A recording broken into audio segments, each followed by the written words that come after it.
Thank you.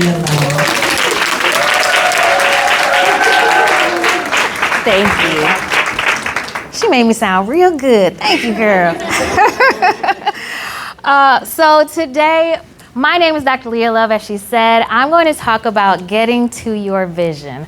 I'm one of those people sometimes where I like to just get into things, which is why I told her, you don't have to read everything because we are on a time crunch today. But I appreciate taking the time to make sure I'm not shrinking. So appreciate you for that. So with a show of hands, so I can get a take on who's in the room. Who feels like they have a purpose, but they just don't know how to make the next move? Show of hands. Okay. All right. Another show of hands. Who has done a vision board in January and by February, March, you're like, I'm trying again next year, Lord. Okay. I just want to make sure I'm in the right room. So today we're going to do 3 things hopefully you'll have after you get done hearing me. The first thing is clarity on who you are and what you're called to do. Next is some courage and motivation, because when you decide that you're going to do different and better, you're going to have adversity. And I want you to have the motivation to be able to move with faith and consistency. Next, I want you to have a plan of action so that you can move from vision into execution. Next one. All right, so I want to tell you a little bit about my backstory. I used to do vision boards every single year, and in 2019, that was the highlight of my career. I was winning awards. I had the opportunity to go to New York Fashion Week and do makeup, and while I was there, I got a call that my cousin was dead. And I had to push through because the call came at 8:45, and I had to be up at 9 o'clock to go do makeup until 9 p.m. So I had no time to really process that. Fast forward, I come back, I win some more awards, then I get an opportunity to have a client who wants me to go to Jamaica to do their hair for a wedding. So now I'm an international stylist, right? So you can't tell me nothing. I'm like, woo! And while I'm there, I get a call that my dad is in the hospital. And we found out that he had cancer, and this is Labor Day weekend, September. And on Christmas Eve, they told us he had 6 months. It actually ended up being 3 months. Christmas Eve, he had passed. So having the highest career height and then the lowest personal was a lot. It was a lot for me. And the vision board that I made that year, I never looked back at it again after that. And the reason being is that sometimes loss, it doesn't make you give up on your vision. It just makes you think that it's hard to look at what you had hoped for. And in other times, you just put it in the drawer because you're just trying to be in survival mode. But at some point, you have to get yourself back together. And that's what I did. I went, I got therapy, I got myself back together. Fast forward 4 years, I went to a conference to learn how to tattoo eyebrows. Now I'm there just really thinking I'm there for eyebrows. And there's a lady who was talking about areola tattooing. Now, I was ignorant to the fact how women were left after a mastectomy. They have nothing but skin. They are bare after a mastectomy. And I thought, oh my gosh, I have to help. My heart tugged at it. I could not stop thinking about it. I went and took about 10 different classes for it. But throughout that year, I decided to clean up just because randomly. And I found my vision board from 2019. Wow. On there was areola tattooing. Wow. I had no idea or recollection of writing it on that board. I couldn't tell you how I even got exposed to it. But what I can tell you is that that's when I realized it was my God job. My heart wasn't ready for it then, but God gave me a preview. And when your heart and your mind get aligned, the timing works. So when it fast forward in the other years, I was in the right space. I was in the right capacity to handle that gift that God was giving me. And so that's what I want you guys to remember today. You have timing, and shout out to Gia, because the making of you truly is spiritual and divine in your timing. And you'll just be amazed at when you let go and really let God lead you, where that will actually take you to. right, so I want you to get crystal clear on who you are. So we have a little activity I want you to do. I'm going to give you 4 birds.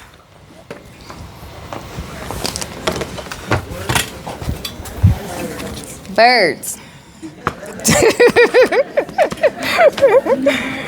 Yes, can you help me get this? You got it. That just came across. Oh. All right. Birds. B-I-R-D-S. All right, so the 4 birds they're going to put up here just so you can see them is a hawk, an owl, an eagle, and a dove. Without thinking, I want you to write down either in your notebook or in your phone the bird that you feel like you identify with just right off the bat. These are great options. Is it holding? Thank you, Garrett. Thank you. Right off the bat, right off the bat. I'm gonna give you like 10 seconds. Okay. So let me tell you what each represents. The owl. The owl is mysterious, they're inquisitive, they're very wise, they're stealth, they're observers. This is the person who asks 10 million questions, right? If you're an educator, you can't get frustrated with this person. This just means you have not made it clear enough for them, okay? They cannot move forward if they don't have the full facts. Next, we have the dove. The dove is very gentle, peaceful, they're calm. This is the people who love harmony. They're your cheerleaders. They do not like conflict. And when they talk to a hawk, they feel like this hawk is always yelling at them because they're very direct and the dove loves fluff. You know, we love fluff, what's happy and going on. A hawk, I'm a hawk. The hawk is headstrong, they're a little ruthless, they're assertive, they get things done, and they're very direct. And because they're direct, sometimes they can be seen as a jerk or as arrogant. But they can still have very good hearts. They just like to get stuff done. Now, anytime you have these two together, there's going to be conflict. Okay? But if you're a dove, no, you gotta buck up if you are going to have a conversation with a hawk.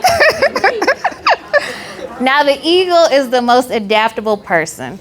They're flexible, they're steady, they're even-keeled, they're honorable, they're trustworthy. This person is going to do well around all of these, but they will also have a hard time sometimes seeing the fine details. So they work well with an owl paired next to them, okay? Do you feel like that helps you with your character? Do you identify with the bird that you wrote down? I do. Okay. Both of them? A hawk. Lord. I don't know about the hawk, but I could definitely see dove. Okay, the second thing I want you to do while you're writing is I want you to look up your spiritual gift. Everyone was given a spiritual gift, and there's different tests that you can take, but that will help you know how to really operate in your purpose. And your spiritual gift, I want to tell you, I liked how I wrote it down. Those are God's fingerprints on you. Yeah. So look up a spiritual gift, find out what those are, and then you can operate with your gift and your character moving forward into your purpose. Now, the second thing I want you to do, does everybody know what the Roman numeral 9 is? No? Okay. That's okay. I got you. Roman numeral 9. I want you to write this on your paper. What you say? Did everybody write down? It's the I and the X. Okay. You cannot talk to your friend or person you're sitting in the table with. You cannot ask me any questions. I want you to take your pen and with one line, make this a 6. No questions. Make this a 6. Now, if you've already done this before, put your pen down.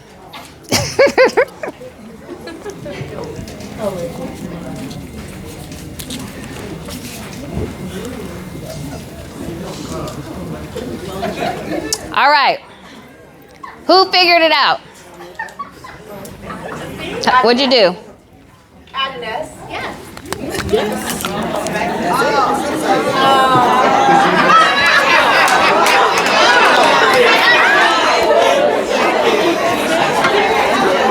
Let me tell you why I love this activity.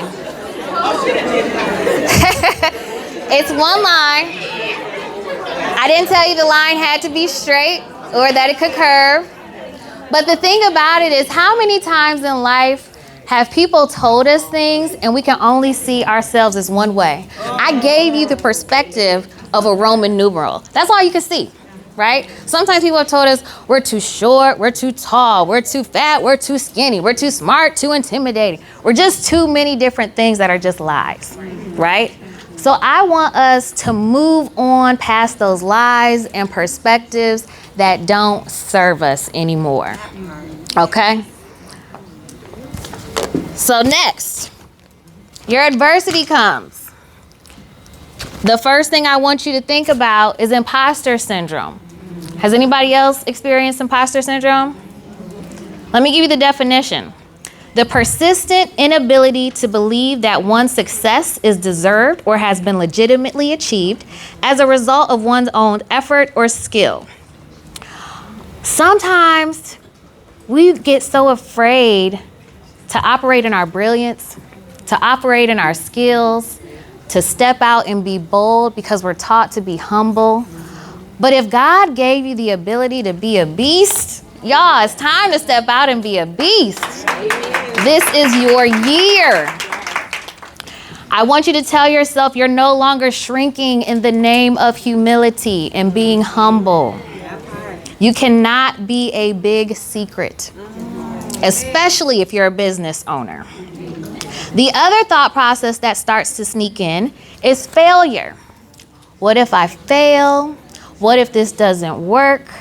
How am I going to move on? What are people going to think of me? In the words of a great philosopher, Shonda Rhimes, that I love, she said, if you are already unhappy, you've already failed. Wow. Living the life that you want. So if you decide, if I take this move, I'm either going to get better or I'm going to get further. So I say fail fast. Wow. Fail fast. Learn how to take the hit, make the move, and learn what you're going to do from there. There's nothing better than falling literally flat on your face and picking yourself up and then creating something out of that failure. You have earned your own respect. And when you earn your own respect, there's nothing anybody else can tell you. There's nothing else you have to prove to anybody else. It is you against you, and you can make whatever move that you're trying to move and make. Has anybody heard of the phrase burn the boats? No? All right, so there was a captain, and he had his crew, and I don't know what else you call the people that be on the boat with the captain, but they got off on the battleground, and he told them, we have two options. We are either going to conquer or we are going to die here. You are going to burn this boat because we are not going back. So I want you all to fight with your life like they did because the boat was burned. So I want you guys to say it with me. Burn the boats. Burn the boats. Burn the boats. Burn the boats. Stand up, say it with me. Burn the boats. We are not going back. We are not going back to who we used to be. What we used to accept and what we used to tolerate. You have to raise your own bar for yourself. So while you are going through the rest of this year, and you got to tell yourself, I burned the boat. I can't go back. All right. Boat is burned to a crisp. All right. We have no other escape plans. So the other question I want you to think about with yourself is, who am I? Who am I absent of any role or title? A lot of times when you ask somebody this question, the first thing they'll say is whatever role that they do. I'm a banker, I'm a speaker, I'm this, I'm a mother, I'm a daughter, I'm a wife. But who are you? Do you really know yourself? Have you sat with yourself to really learn who you are? I am a very inquisitive person. Just to give you guys some examples. I love learning. I am a artistic creative. I love to transform things, see it go from nothing into something. I love that I have a very attractive personality. And not attractive in the cute sense, even though I know I'm cute. But attractive in that I draw people to me. And I liken that to, I want to be a witness for God. And how can I do that if I can't even draw people to me because I don't have a good spirit? But people trust me with their most deepest, darkest secrets, and I guard it with my life. And they know that I'm a very trustworthy and honorable person. So really find out those words that make you who you are. So if you lose a title, you're not lost, right? When we lose those titles, sometimes we get really lost. Who am I? What am I gonna do? I don't have to worry because I know I can move forward with whatever direction. If I can't tattoo any nipples anymore, I'm going to be doing something else to build the confidence inside of women. All right. One of the last things I learned was that I was on a missionary assignment project, and they told me I was long suffering. And that was really scary at the time because it just sounds like you're going to have a long life of like pain. But what that taught me was that I have an ability with patience, and I can withstand a lot of different things, and I've not been able to take the easy route for a lot of different things. And that's how I can tell you that when you earn your respect of not doing the easy route, your life is going to be so much more fulfilled and impacted because you really can look at the mirror and just love who you see. All right, last thing, I want you to develop a plan of action. We have no choice but to move. When I was doing my areolas, there was no blueprint. There are no other artists around here that I can really ask certain things to. So sometimes you're gonna have to do it and create the blueprint as you go. That's right. Write it down. You become the standard. Now my business mind says package it up, market it, and sell it. All right? There's gonna be somebody else coming after you who might need that. So I want you to get that one specific goal, and I want you to make it very specific. I don't want you to say, I want to be successful. So when you are doing your vision board, I really want what you put on there to be intentional. So I don't want to be successful. I want a 7-figure business that has 10 employees that's operating without me. We can build a plan for that. We can't build a plan for just success. So really get deep into what it is that you want to achieve. Next, I want you to break that into 3 steps, not 30, 3. That's digestible, that's easy for you to hit. I want you to get that win. Next, I want you to choose one bold move with a deadline to make it happen. And remember that perfection is the enemy of greatness. You just have to start. Just make the move. So this year, we are dominating our lanes. We are sharing our brilliance. We are not shrinking. And I want to remind you that there are enough graves filled with untapped purpose. There's enough graves filled with gifts that have not been shared with the world. And you need to give your gifts away. And that as we burn our boats, validation is for parking. We're not asking for anyone's permission to make the moves that we want to make to obey God as He has commanded us to do. So if God be for you, who can be against you as you go and move and get to your destiny? Thank you. Amen.